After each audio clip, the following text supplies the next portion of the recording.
Very good morning to all students. We are going to discuss about next point in our chapter number 15, that is the life processes in living organism. तर आपण काय करणार आहोत की याच्यामध्ये life processes in living ऑर्गॅनिझममध्ये आता मागच्या ज्या 2 पॉईंट्समध्ये बघितलं आपण कुठलं बघितलं होतं. पहिलं बघितलं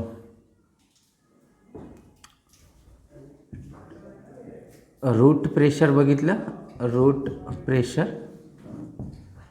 त्याच्यानंतर ट्रान्सपिरेशन बघितलं, okay, and translocation.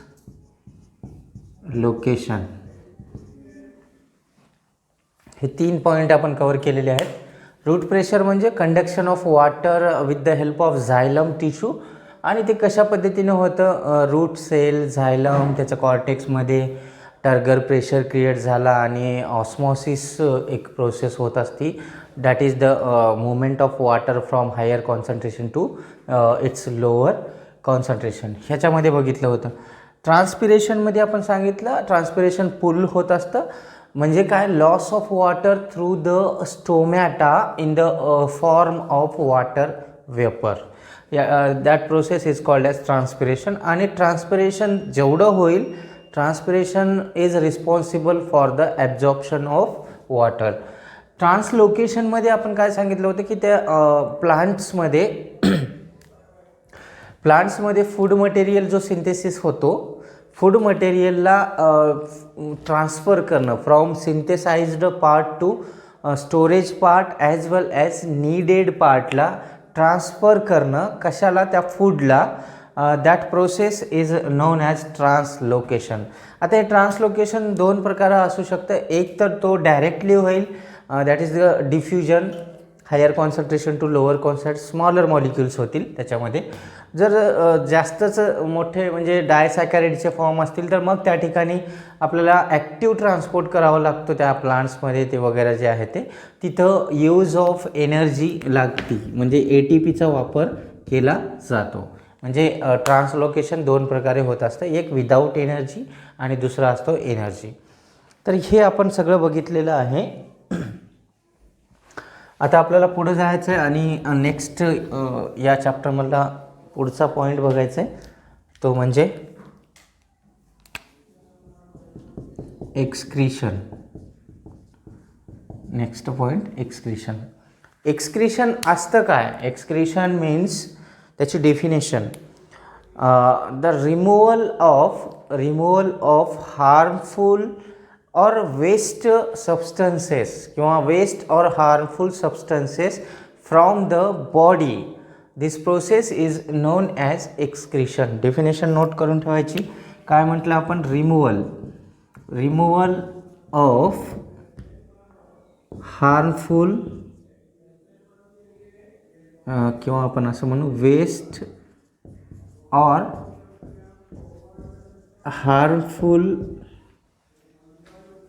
substances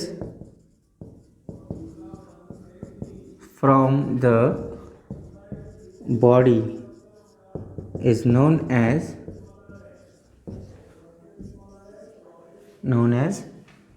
excretion. This process is known as excretion.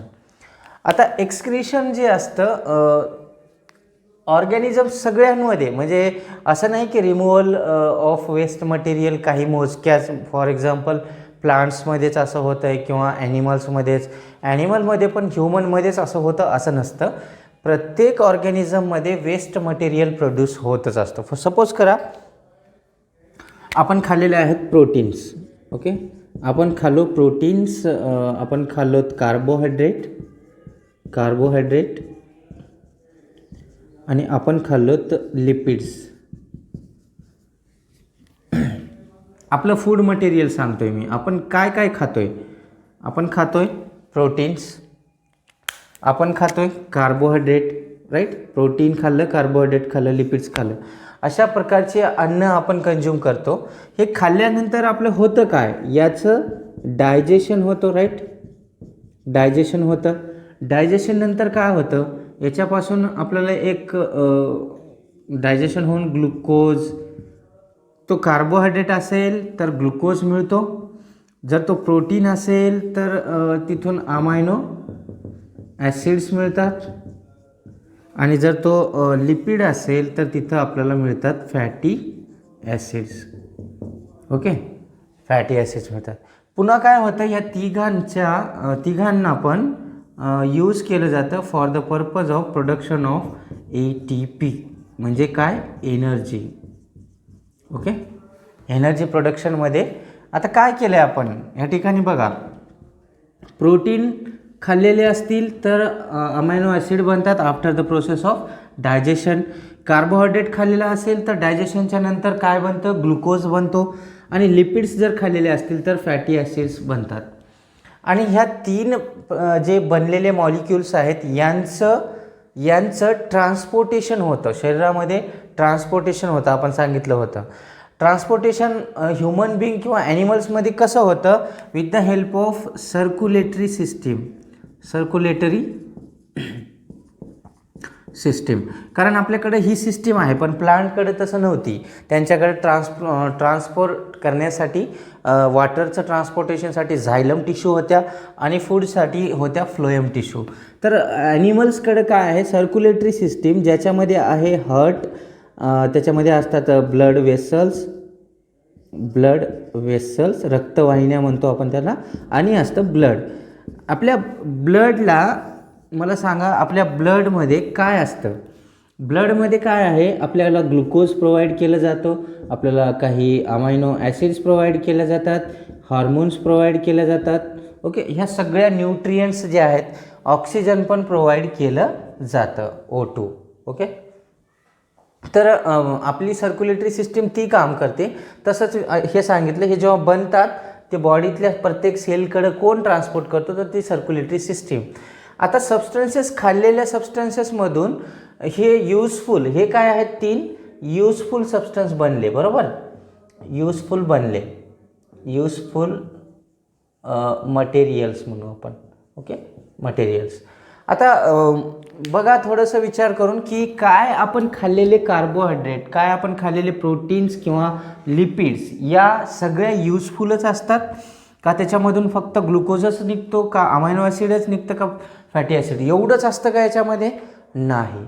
याच्यामध्ये हे काढत असताना बरेचसे वेस्ट मटेरियल पण बाहेर पडत असतात. आता ते जातात कुठं, आपल्याकडे 2 प्रकारची एक्सक्रिटरी सिस्टीम आहे. म्हणजे एक तर डायजेशन थ्रू डायरेक्टली जे अनवॉन्टेड मटेरियल आहे त्याला थ्रो आउट करण्यासाठी आपण जे आहे आपल्याकडं एक्सक्रिटरी सिस्टीम आहे, त्याच्यामध्ये आपण म्हणतो हे डायजेस्टिव्ह सिस्टीमचा एंड पार्ट कशाचा, ॲनसचा. जे आपण टॉयलेटला वगैरे जातो त्या पद्धतीमध्ये आपण काय करतो, अनडायजेस्टेड मटेरियलला थ्रो आउट करून टाकतो. या पद्धतीनं थोडासा वेस्ट काढला. परंतु याच्या व्यतिरिक्त हे जे मॉलिक्युल्स बनलेले आहेत यांच्यापासून जेव्हा एनर्जी काढली जाते, ही एनर्जी काढत असताना बरेचसे वेस्ट मटेरियल तिथं पण बनतात. वेस्ट लाईक कोणत्या असतात, त्या हार्मफुल वेस्ट आहेत कोणत्या, फॉर एक्झाम्पल त्या असतात युरिया असू शकतात, युरिक ॲसिड, ॲनिमलमध्ये अजून काय बनतात, uric acid and ammonia. Okay, uric acid and ammonia हे 3 वेस्ट मटेरियल जे आहेत बनतात कधी, जेव्हा ग्लुकोजला हे करताना, ग्लुकोजचं ब्रेकडाऊन करून ATP बनताना CO2 बनतो, लक्षात ठेवा. CO2 सेलमध्ये बनत असतो. त्याला कुठं टाकलं जातं, ब्लडमध्ये टाकलं. ब्लडमध्ये काय झालं, डिऑक्सिजनेटेड ब्लड, ब्ल्यू कलरचा ब्लड. आता हे अमायनो ॲसिड्स कुठे जातात, त्या पण ब्लडमध्ये जातात. आता ब्लडमध्ये मग त्यांच्या अमायनो ॲसिडपासून एनर्जी काढले की काही नायट्रोजिनस कंपाऊंड बाहेर पडतात, जसे की हे सगळे नायट्रोजिनस कंपाऊंड आहेत. युरिया पण नायट्रोजिनस कंपाऊंड आहे, युरिक ॲसिड पण, अमोनिया पण. हे युरिन थ्रू, आपण युरिन म्हणतो, लघवी वगैरे जे करतो आपण, जी प्रक्रिया आहे, युरिनेशन जी प्रोसेस आहे, त्याच्यातून युरिन पास आउट करतो आपण, बाहेर फेकून देतो. म्हणजे त्याच्यामध्ये असतं काय, हे पदार्थ असतात. तर ते आले कुठून ते काय केलं, आपल्याकडं एक्सक्रिटरी सिस्टीम अवेलेबल आहे, ॲनिमल्सकडं एक्सक्रिटरी सिस्टीम आहे. ती कॉम्प्लेक्स प्रोसेस आहे, मल्टीसेल्युलर ऑर्गॅनिझममध्ये तसं आहे. पण आपण काय करू की इथं या ठिकाणी पहिल्यांदा आपण बघू की युनिसेल्युलर ऑर्गॅनिझमच्या बॉडीत पण मटेरियल बनत असतील अशा वेस्ट मटेरियल, तर ते काय करतात, ते कसे काढतात, त्यांच्याकडे तर एक्सक्रिटरी सिस्टीम नाही. आपल्याकडे एक्सक्रिटरी सिस्टीम आहे कोणती, आपल्याकडं आहे किडनी. हे सगळं बनवत आपल्याला हे कोण काढून देते बाहेर, हे काढून देते आपल्या पेअर ऑफ किडनीज. आपल्या ज्या 2 किडनीज आहेत यांचं कामच हे आहे फिल्ट्रेट करणं, त्या ब्लडला कंटिन्युअसली फिल्टर करत राहणं आणि मग त्याच्यामधून चांगलं पदार्थ न्यूट्रियंट्स असतील त्यांना रिॲब्झॉर्ब केलं जातं. आपल्याकडं आता जेव्हा आपण नेफ्रॉनचा स्ट्रक्चर काढून पाहू पुढं आहे आपल्याला, तिथं मग सगळं डिटेलमध्ये पाहू. तर किडनीज काय करतील, युरिया, युरिक ॲसिड आणि अमोनिया सारखे सबस्टन्स काढून ब्लडमध्ये टाकतील. ब्लड काय करणार, तो ब्लडमध्ये टाकल्यानंतर काय केलं जातं,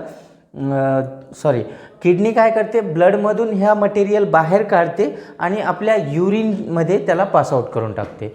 आणि युरिन जो आहे, युरिनरी ब्लॅडर असतो वरती एक स्ट्रक्चर आहे, त्याच्यामध्ये स्टोअर करतं आणि जेव्हा युरिनेशन टाईम झाला आपला की आपण युरिनेशन पासआउट करतो तेव्हा ते हे बाहेर फेकले जातात. आता हे झालं एक उदाहरण म्हणून. आपण काय केलं, removal of waste from body of organism is known as excretion. तो एक्सक्रिशन जी प्रोसेस आहे यांना काढून टाकणं, कोणाला, या हार्मफुल मटेरियल्सना, सबस्टन्सेसना. तर ते सबस्टन्सेस कोणते असतात, तर त्या आहेत या एक्झाम्पल्स, युरिया, युरिक ॲसिड आणि अमोनिया. आता हे सगळं जे आहे सिम्पल प्रोसेस आहे. कोणामध्ये सिम्पल प्रोसेस असते, युनिसेल्युलर ऑर्गॅनिझममध्ये. युनिसेल्युलरचं काय असतं, एकच पेशी असते, एकच सेल असतं, एक सेल आहे आणि हा जो आहे त्यांचा सेल मेम्ब्रेन असतो. या सेल मेम्ब्रेन थ्रू सपोज करा असं हा वेस्ट मटेरियल आहे, हा आहे वेस्ट बनलेला त्याच्या सेलमध्ये, त्याला इझिली इथूनच डिफ्यूज केलं जातं. CO2 वगैरे काही वेस्ट असतील तर त्याला इथूनच डायरेक्टली असं बाहेर काढलं जातं. म्हणजे सिम्पल प्रोसेस आहे कोणामध्ये, युनिसेल्युलर ऑर्गॅनिझममध्ये. मात्र as compared to unicellular organism जर आपण मल्टीसेल्युलरमध्ये बघितलं, मल्टीसेल्युलर ऑर्गॅनिझममध्ये जर बघितलं तर काय होतं की हीच प्रोसेस खूप कॉम्प्लेक्स होती, कारण त्यांची बॉडी मोठी आहे, शरीर मोठं आहे, सेल्स पण खूप आहेत आणि वेस्ट पण तेवढ्याच अमाऊंटमध्ये बनतो. एकच सेल असती, थोडासाच वेस्ट बनतो, थोडंसंच मटेरियल आहे आणि त्याला काढून टाकायला पण एकच सेल आहे, त्याला दुसरीकडे कुठं जायची गरज नाही किंवा एक्सक्रिटरी सिस्टीमची पण गरज पडत नाही. तर मग आपल्याकडं तसं नसतं. मल्टीसेल्युलर म्हणजे आपण आहोत, प्लांट्स आहेत, ओके. तर या सगळ्या ॲनिमल्स, अदर ॲनिमल्स असतील तर ते सगळे मल्टीसेल्युलर जेवढे आहेत यांच्याकडं एक्सक्रिटरी सिस्टीम असते. आता जर समजा आपण म्हटलं की ऑल मल्टीसेल्युलरकडे जर एक्सक्रिटरी सिस्टीम असेल तर काय प्लांट्सकडं पण असेल का एक्सक्रिटरी सिस्टीम? मला सांगा, प्लांट्सकडे किडनीज असतात का? नाही. तर प्लांट्सकडे एक्सक्रिटरी सिस्टीम नाही. प्लांट्स काय करतात मग प्लांटमध्ये एक्सक्रिशन होत असेल का? त्यांच्या बॉडीत पण वेस्ट बनत असतील का? तर that is the answer is yes.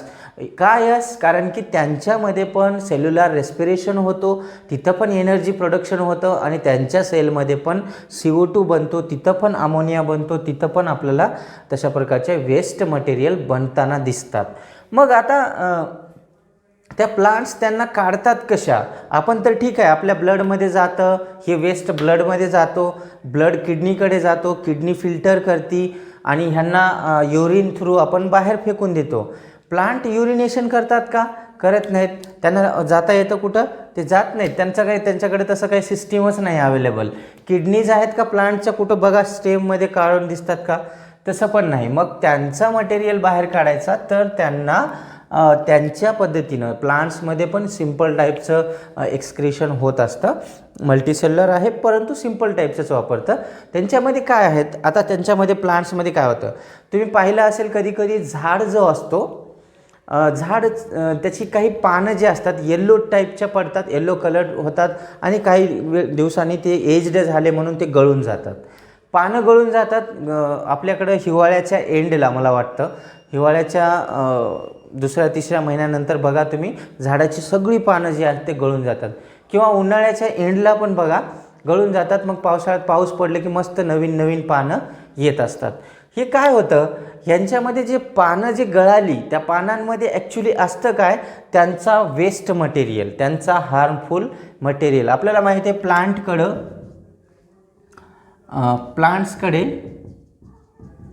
प्लांट्सकडे व्हॅक्यूल जो आहे, व्हॅक्यूल कसा असतो प्लांटचा, लार्ज असतो ॲज कम्पेअर टू ॲनिमलमध्ये छोटासा असतो, परंतु प्लांटच्या सेलमध्ये खूप मोठा आहे. तर तो व्हॅक्यूल काय करतो की यांच्यात जे काही वेस्ट मटेरियल सबस्टन्स बनले ते स्टोअर करून ठेवतं. मग एक वेळ अशी येईल की ती स्टोरेज झालेलं लीफ, समजा तो पान आहे, तो पान स्टोअर केलेला आहे आणि मग काय होतं की तो पान गळून पडून जातो खाली. ओके, तर या प्रकारचं एक टाईपचं एक्सक्रेशन. अजून याच्या व्यतिरिक्त प्लांट्समध्ये तुम्ही डिंक पाहिली असेल, डिंक.